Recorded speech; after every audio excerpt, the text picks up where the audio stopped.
Bienvenue à La Lettre Pro, le podcast Intelligence Artificielle. Je suis Brulatour, le rédacteur en chef de La Lettre Pro. Aujourd'hui, nous allons parler de 3 sujets clés. Podcast Movement s'installe à New York en septembre, la Belgique retrouve le Energy in the Park et la publicité podcast progresse de 23% au deuxième trimestre. Du 14 au 18 septembre, New York sera le centre névralgique de l'industrie du podcast avec 2 événements majeurs. Le Sounds Profitable Podcast Business Summit aura lieu les 14 et 15 septembre, suivi par Podcast Movement New York les 17 et 18 septembre. Ces événements visent à rassembler des milliers de créateurs, dirigeants et professionnels pour échanger sur les stratégies de développement et de monétisation des podcasts. Le Sounds Profitable Podcast Business Summit est réservé aux partenaires et portera sur les évolutions des revenus du podcast. Quant à Podcast Movement New York, il sera ouvert à tous et se concentrera sur l'écriture, la production et la gestion de podcasts. Les inscriptions sont ouvertes et un appel à intervenants est en cours, soulignant l'importance de ces rencontres pour les créateurs expérimentés. Après plus de 10 ans d'absence, Energy in the Park fera son grand retour le samedi 12 septembre sur la place Vauban à Charleroi.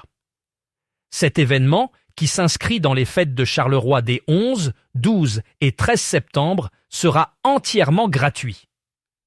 Pour cette 21e édition, Energy a déjà annoncé une première vague d'artistes. Parmi eux, Mantissa, révélé dans The Voice France, revient avec un nouvel album intitulé « Enfant difficile ». Jean, avec ses millions d'albums vendus, sera également présente. Teddy Bear, RN Boa, Oria, Maël et Bambi complètent cette première sélection. Manon Lisa rejoindra aussi la scène avec Le Petit Pêcheur, son premier succès. D'autres artistes devraient être annoncés prochainement. Ce retour marque la réactivation d'un événement emblématique associé à la marque Energy, qui promet une soirée mémorable pour tous les fans de musique. La publicité podcast connaît une forte croissance, enregistrant une hausse de 23% au deuxième trimestre de cette année. Cette progression significative souligne l'importance croissante des podcasts en tant que canal publicitaire. Les annonceurs trouvent dans le podcast un moyen efficace de toucher des audiences ciblées grâce à des formats variés et à une consommation de contenu qui ne cesse d'augmenter. Les revenus générés par la publicité podcast continuent donc de croître, confirmant la tendance observée ces dernières années.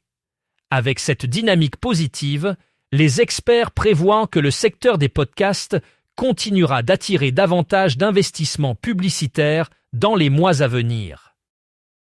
Merci d'avoir écouté cet épisode de La Lettre Pro, le podcast Intelligence Artificielle.